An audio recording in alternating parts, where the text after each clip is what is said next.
Osvaldo Moreno es especialista en evaluación de riesgos, conoce muchísimo el tema de ciudades esponjas y está con nosotros esta mañana para conversar de esta posibilidad. Osvaldo, ¿cómo le va? Muy buenos días, bienvenido, un gusto conversar con usted. Buenos días, Carlos. Gracias. Osvaldo, ¿qué cosa es una ciudad esponja? En principio son áreas que cuentan con abundantes áreas naturales y están preparadas en todo su tema de ya anteriormente con arquitectos. Han diseñado estas grandes ciudades que actualmente existen ya en China y su objetivo principal es reducir el volumen de agua, la fuerza de agua y la velocidad del agua, para que estas en el tiempo no provoquen estas inundaciones que traen tanto desastre.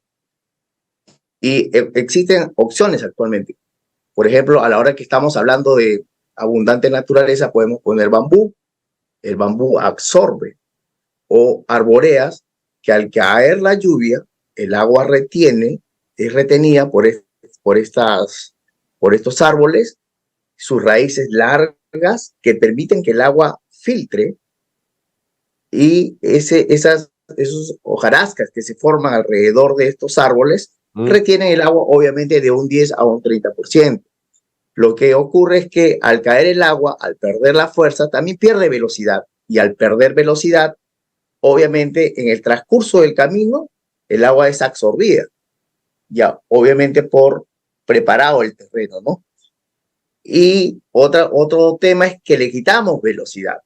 Al quitarle velocidad y fuerza, la ciudad en adelante debe estar preparada para que distribuya esta agua que viene y también la absorba en ese momento.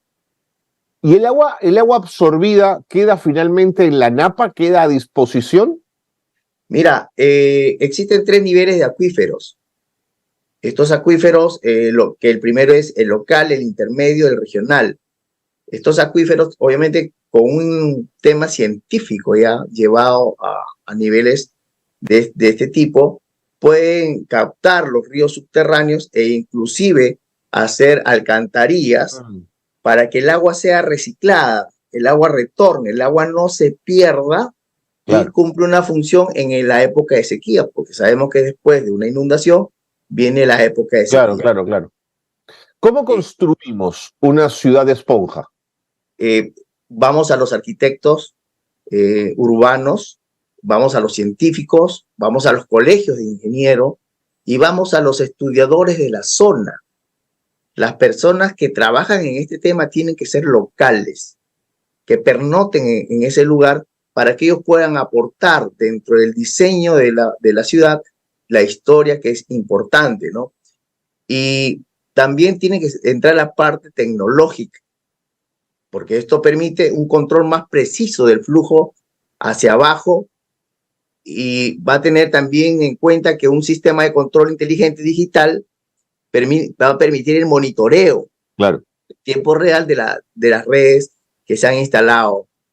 La recolección y el análisis de datos tienen la finalidad de prevenir futuras inundaciones. Es por eso que es importante la combinación de la ciencia, la ingeniería, por la historia, ¿no? Y ya tiene resultados actualmente en otros lugares, como estaba comentando, en China, en Alemania, en Estados Unidos.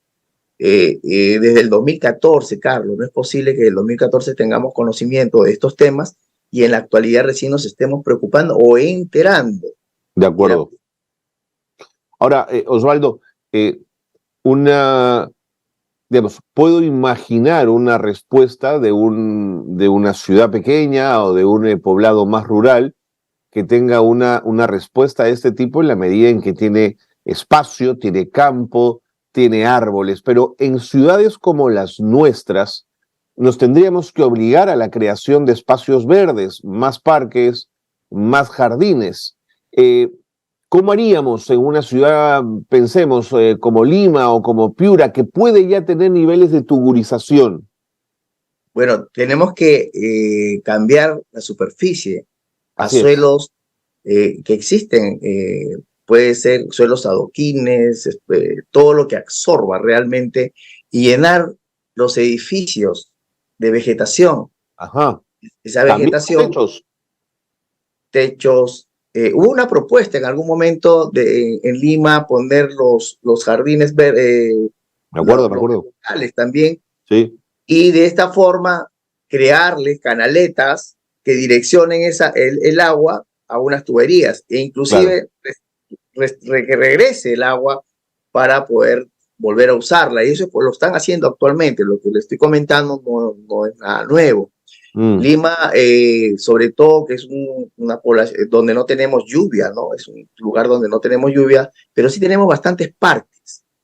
Y estos parques no es reutilizada el agua. El agua se pierde realmente todos los días. Tenemos que estar sacando agua. Somos una ciudad artificial de naturaleza. Eh, Tenemos que buscar estrategias donde esta agua podamos usar en tiempo de sequía. mm, Eh, y lo que mencionabas, hay que hacer áreas verdes, áreas azules, donde podamos acumular mucha agua, mucho líquido y esta reservarla. Yo creo que sí es posible. Inclusive desde Chosica, desde Chaclacayo, te comentaba que hay que retener el agua, hay que hacer andenes donde a la caída del agua y zanjas que al caer el agua en forma de catarata, ella va siendo retenida, le quita la fuerza y estas aguas que estamos guardando las podemos utilizar en estas ciudades donde está mencionando para que podamos, en la época de sequía, podamos utilizarla eficientemente. mm. Si hay respuestas, si hay formas de lograr una ciudad esponja que nos evite pues poder controlar las inundaciones y la prevención sobre todo. Me dicen que ya no hay tiempo. En este momento escuché a la ministra de Agricultura, también escuchaba al director del ANA, que tienen ya un presupuesto asignado y que están comprando maquinaria, que no tienen tiempo quizás de llegar a diciembre, de poder hacer algunos trabajos. Me parece algo que no hay coordinación, una comunicación transversal entre todas las entidades que están involucradas en la prevención y esta Mm, falta de comunicación va a hacer de que el recurso que es el científico, que es el ingeniero, me parece que no le están dando mucha participación. La otra vez escuché al presidente regional de Puno decir que había escuchado de que ya el gobierno estaba trabajando en el gobierno regional donde él representa, pero él no tenía conocimiento. mm. Entonces probablemente podrían hacer un doble trabajo y no tiene sentido, ¿no? Entonces, por el sur nos va a tomar la sequía y por el norte me parece que le están poniendo prioridad, De acuerdo. ¿no? Osvaldo, Eh, ¿y cuánto abonaría en la construcción de ciudades esponjas esto que se llama los tanques de tormenta, estas estructuras subterráneas, ya en obra y en cemento, por supuesto, que se utilizan para almacenar agua de lluvia durante los periodos de lluvia intensa? En Tokio, por ejemplo, parece que hay unas infraestructuras gigantescas subterráneas. En Madrid también, digamos. ¿Qué posibilidades eh, tendrían nuestras ciudades de contar con tanques de tormenta? eh, es más fácil construir en una ciudad donde no existe nada que una ciudad donde ya existe todo. Esto nos lleva a Piura y a Tumbes, donde se inician los orígenes de las inundaciones. Hay ciudades que no tienen absolutamente nada construido y podemos generar una ciudad esponja.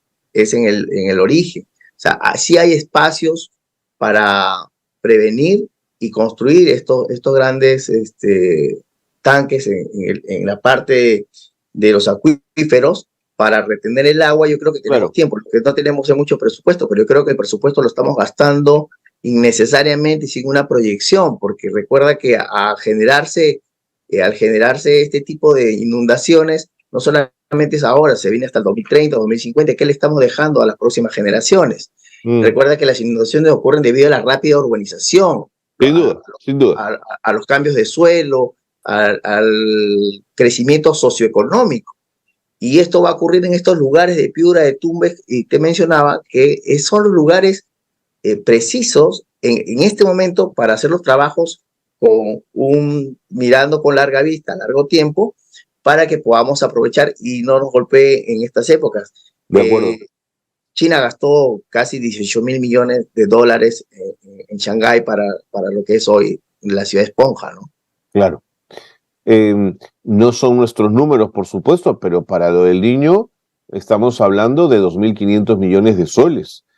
Osvaldo, es mucha plata que se invirtiera no solo en comprar maquinarias, hidrojets y tal, que también son importantes, sino en preparar a las ciudades para enfrentar situaciones como esta. De pronto el dinero estaría mejor invertido. Ahora, en el espacio público, muchos piensan en la necesidad, sobre todo los alcaldes, de hacer parques, pero con pasto, con césped.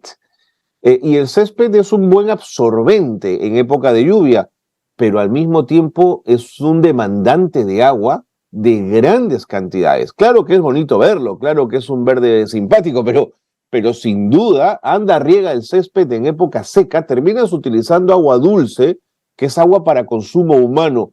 ¿Deberíamos cambiar esa cultura que tenemos tan metida del pasto y del césped?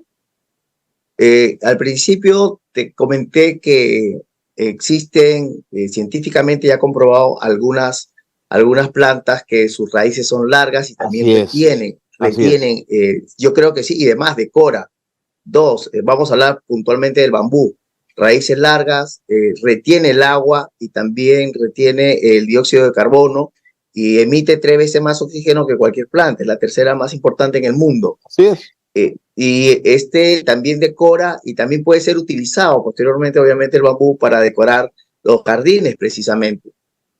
Al cambio del bosque a plantas agrícolas, el bosque genera estos árboles raíces muy largas, muy profundas, ¿correcto? Donde va a buscar las zonas acuíferas subterráneas para que ella, pues, y también esto hace que las raíces han hecho quebradas internas donde el agua absorbe. Claro. Y el cambio de estos árboles a la agricultura reduce realmente y compacta también y hace que el agua cuando caiga compacta, ya no hay las hojas que protegen esta caída de agua y obviamente genera esta fuerza que baja como arriada, trayendo todo por delante. Es importante considerar que los trabajos que el día de hoy están haciendo, como los diques, descolmatación, solamente van a paliar y en cierta forma esperemos que tengamos suerte que estos diques estén bien generados, bien hechos, porque se van a volver arietes en algún momento y van a destruir en el desplazo de la corriente. Entonces también el Perú tiene muchos lugares escarpados, ¿no? Donde el agua cae y toma velocidad. Ahí es donde nosotros tenemos que trabajar, Carlos, evitar la velocidad, evitar los volúmenes de agua y que el agua se vaya quedando en el camino para que la tierra pueda absorber. Entonces yo creo que es importante que los jardines y crear lagos, alimentar los pantanos que tenemos en varios lugares, hasta en los pantanos es importante mantenerlos porque ellos, en un caso de tsunami, también amortigua la ola que pueda traer en su momento. Sin duda.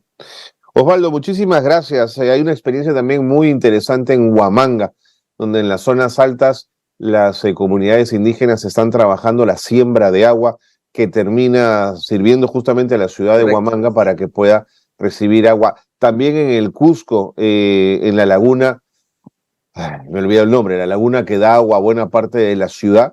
En las zonas altas, las comunidades están trabajando programas de reforestación muy importantes que de esa manera están enlazados con lo que tú estás planteando. Claro, esto es en zonas altas, ¿no? Hay que aplicarlo y pensarlo también para las ciudades, para que estas sean ciudades esponja y no desperdiciar una gota de agua, sino quedárnoslas, que es agua dulce además. Osvaldo, muchísimas gracias por haber compartido con nosotros tus apreciaciones. Claro. Bueno, nosotros tenemos capacidades limitadas para enfrentar a la naturaleza, así que tenemos que aprender a convivir con ella y no nos queda de otra, ¿no, Carlos? Gracias, Carlos. Un abrazo, Osvaldo. Se ha dicho siempre, no es culpa de la naturaleza, es culpa de los humanos que nos ponemos en medio de ella y entorpecemos su camino. Osvaldo Moreno es especialista en evaluación de riesgos, ha estado con nosotros aquí en Nativa. Me parece que es una propuesta válida, importante, ¿no? Las ciudades esponja. Creo que además es una propuesta moderna que conversa con el medio ambiente y que puede cambiar la cultura cementera de las ciudades por una cultura más verde, más amable, más cercana con el medio ambiente.